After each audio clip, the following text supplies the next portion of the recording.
بس باید خوب دقت بدانید و بفهمید که توحید به سه قسم میباشد. اول توحید الربوبیت، دوم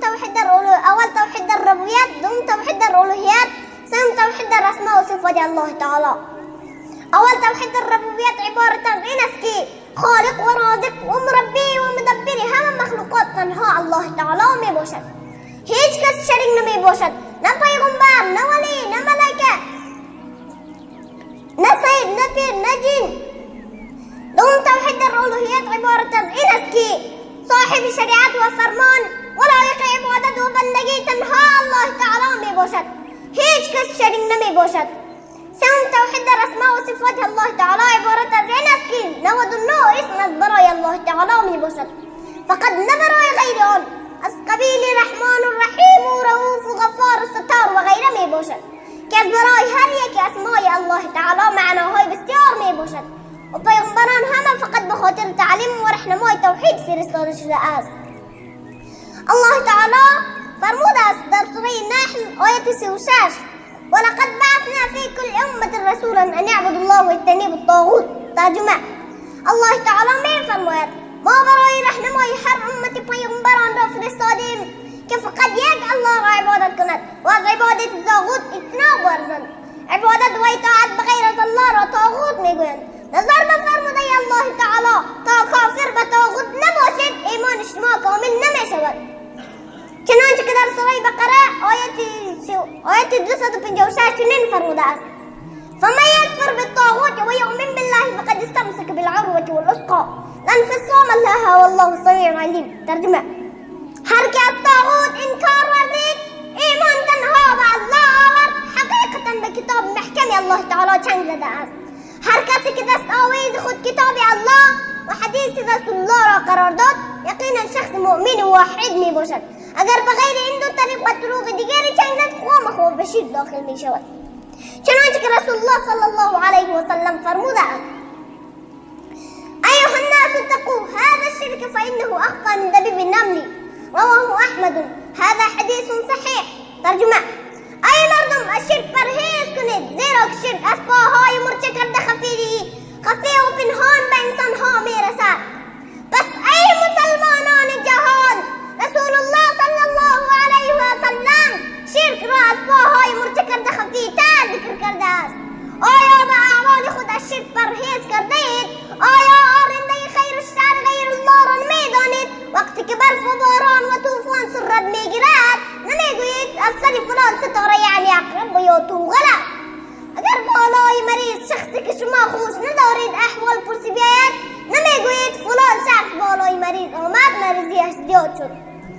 آیا به اطفال خود و مرزهای خود حتی به گاو و الاغ خود تعویض و خرموره و چشمک موره و بند آقا و توغ زیارت را به خاطر شفا دادن قلاده نمیکنید؟ اینها همه شرک نیست؟ آیا در وقت عبادت و دعای به خود و صاحب منصبان سر تعظیم خم نمی کنید؟ به نهایتی تعظیم و عاجزی را در لغت عبادت میگویند. آیا این عبادت غیر الله نیست؟ آیا در دعای خود به نام زیارتها و پیران و اولیاء الله آواز بلند نمی کنید؟ آیا در وقت قسم خوردن و دعای خود به پیران پیر، به سر بچه و زنجیر پیغمبر و به این روزی قسم نمی خورید؟ اینها همه شرک است. شما نگویید که ما هیچ وقت عمل مشرکانه را انجام نمیدهیم. آیا به نیازمندیهای خود قبرهای بزرگان را به نام زیارت وسیله نمیگیرید؟ ای علمای محترم، وسیله به صاحبان غار به عمل صالح ثابت نیست، پس چرا وسیله را غلط معنا میکنید و مردم را به عمل شرکی آغشته کرده اید؟ پس هر کسی که این اعمال شرکی را انجام میدهند یک عده علما در گناه شریک میباشد. از شما سوال می شود آیا مهربان ترین مهربان ها الله تعالی است یا جارتها؟ پس چرا به مهربان ترین مهربان ها آواز بلند نمی کنید که الله تعالی فرموده است در سوره غافر آیت 6: ادعونی استجب لکم. ترجمه: یعنی از من طلب دعا بکنید من از برای شما اجابت دعا می کنم. آیا شما را الله تعالی کفایت نمی کند که رو به قبرها می آورید؟ آیا الله تعالی را قبرها از عدمش منصرف کرده می تواند؟ اگر می تواند به عقیده شما الله تعالی عاجز و مجبور شود شخص دو ذخیره پس به جنت میبرد. الله تعالی را به پادشاهان دنیا قیاس نکنید، این عقیده بلا شک و شبهه عقیده کفر و شرک است. پس ای مسلمانان جهان، چرا از این عملهای شرکی جلوگیری نمیکنین؟ آیا عبادت غیر الله وجود ندارد که در پیش قبرها گاو و گوسفند ذبح نمیشود و نام نذر بیبی، نذر سخی و غیر نذرها دیگها پخته و مردم خورانده نمیشود؟ نذر عبادت است، پس به نام الله چرا نذر نمیکنین؟ که الله تعالی فرموده است در سوره نساء آیه 38: واعبدوا الله ولا تشركوا به شیئا. ترجمه: فقط تنها الله تعالی را عبادت کنید و به هیچ نوع عبادت الله هیچ کس را شریک نگردانید. نه نبی، نه ولی، نه ملائکه را شیئا نکره می باشد، به شیء من الاشیاء دلالت می کند که به تمام المخلوقات راجع می شود. من سخنهای خود را به اینجا پایان می رسانم.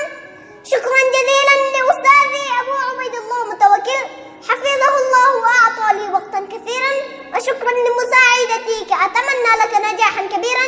تكلمت باللغة العربية قليلا إن شاء الله بأي لغة نزل القرآن الكريم، ثم جاء الإسلام وأنزل الله باللغة العربية الفصيحة. قال الله تعالى: إنا أنزلناه قرآنا عربيا لعلكم تعقلون. أعطى القرآن الكريم بعض الألفاظ العربية القديمة معاني جديدة وجاء بأساليب جديدة لم تعرفها العربية من قبل، وكان العرب قبائل متفرقة، وكانت لبعض القبائل لهجات خاصة بها كان العرب يتحدثون بها. ثم جاء الإسلام وأنزل الله القرآن الكريم باللغة كعلم التفسير والحديث كالنحو والصرف والبلاغة والعلوم الإسلامية كعلم التفسير والحديث والفقه وغيرها. قال الشافعي رحمه الله: ما جهل الناس ولا اختلفوا إلا لتركهم لسانا عربي. شكرا لكم يا إخواني يا أخواتي ولكل أساتذتي، وحضرتم في فندق الممتاز محل. أقول قولي هذا، أستغفر الله لي ولكم ولسائر المسلمين واستغفره إنه هو الغفور الرحيم. ربنا اغفر لي ولوالدي وللمؤمنين يوم يقوم الحساب. اللهم طهر قلوبنا من النفاق وعملنا من الرياء ولساننا من الكذب وعيوننا من الخيانة، فإنك تعلم خائنة الأعين وما تخفي الصدور.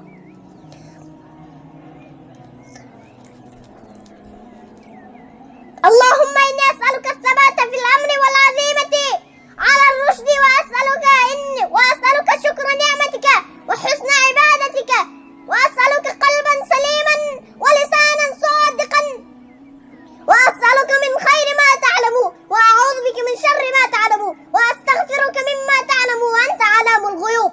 لا إله إلا الله الحليم الكريم، سبحان الله رب العرش العظيم، الحمد لله رب العالمين.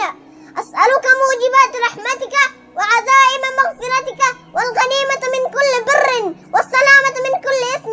لا تدع لي ذنبا إلا غفرته، ولا حما إلا فرجته، ولا دينا إلا قضيته، ولا مريضا إلا شفيته، ولا عدوا إلا كفيته، ولا غائبا إلا رددته، ولا عاصيا إلا أثمته، ولا فاسدا إلا أصلحته، ولا ميتا إلا رحمته، ولا عيبا إلا استرته، ولا عسيرا إلا أسترته، ولا حاجة عن حوائج الدنيا والآخرة لك فيها رضاء ولنا فيها صلاحا إلا أنتنا على قضائها في يسر وعافية منك.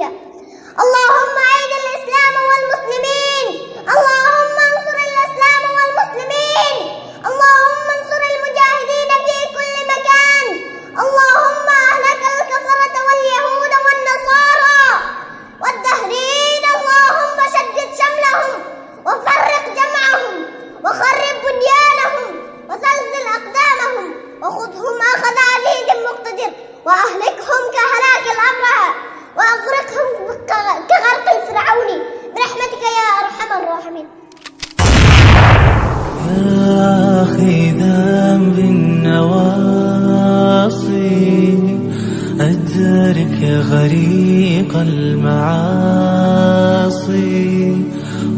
من عليه بلطف يفضي بي لخلاء